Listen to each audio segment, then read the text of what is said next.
we have the power to think about that and analyze that and say, do I want to compare myself in that way?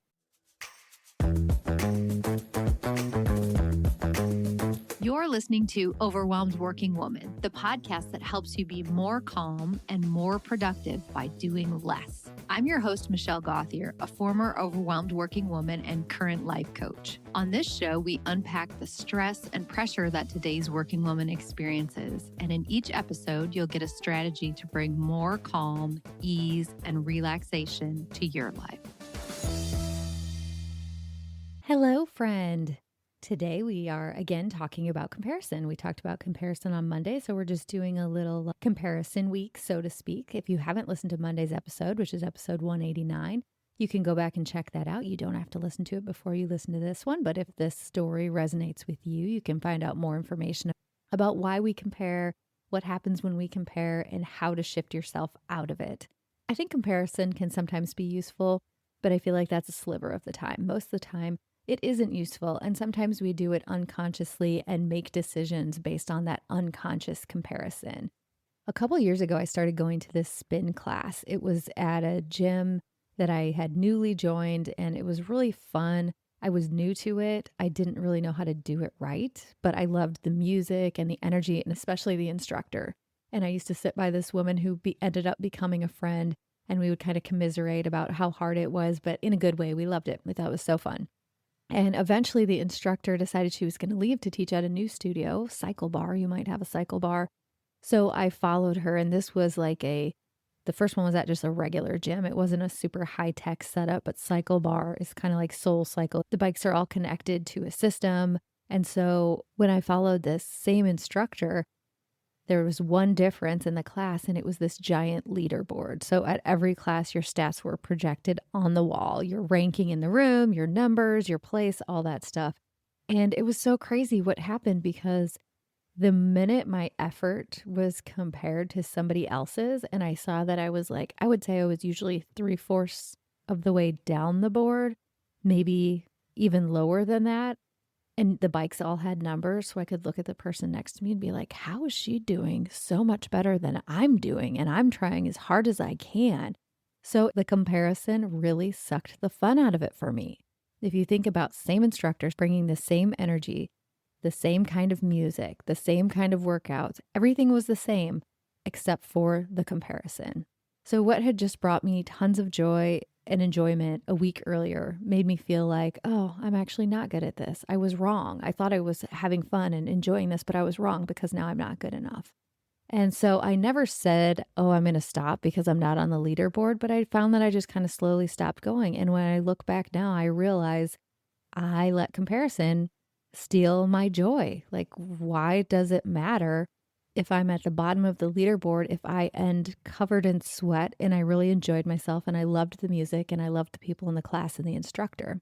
But that's kind of what comparison does. It can take something where we are succeeding and feeling good about it, if we're just comparing to ourselves, and make us think that we're failing at it. It kind of tricks you into thinking, well, if I'm not winning, I just shouldn't do this anymore. It doesn't motivate you. It just shrinks you and makes you want to leave. And we do this, spin class is an easy example, but we do it in parenting and in business and in relationships and in our goals. And I think the truth is I was never doing it wrong. I was just thinking of it in the wrong way. After I'd been a life coach for a couple years, I've been a coach for 8 years now. So it was maybe like 3-4 years into my business. I joined this mastermind group where you had to be making a certain amount of money in order to join.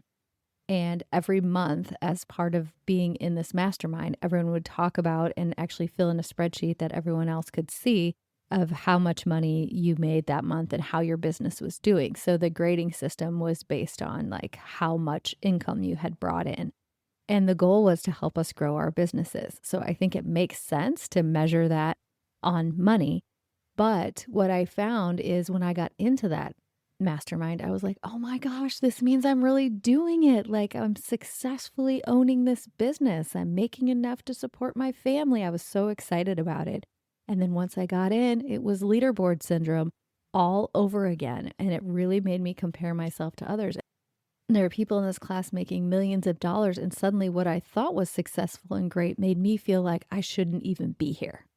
So instead of looking at it as, oh, I've got this opportunity to be with all these other women who are successful, my brain did the same thing as it did at Cycle Bar. And it was like, oh my gosh, I don't think I can ever do that. Should I just quit right now?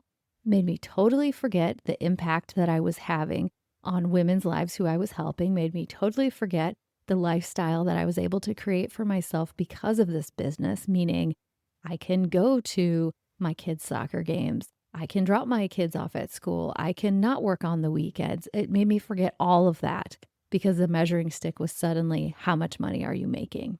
And I could actually go on and on about various different experiences in my life. And I'm sure that as I'm telling this story, maybe you're thinking of some of yours where you thought you were doing just fine and you were maybe even happy with yourself until you compared yourself. I'm even thinking of college, the place where I went to college.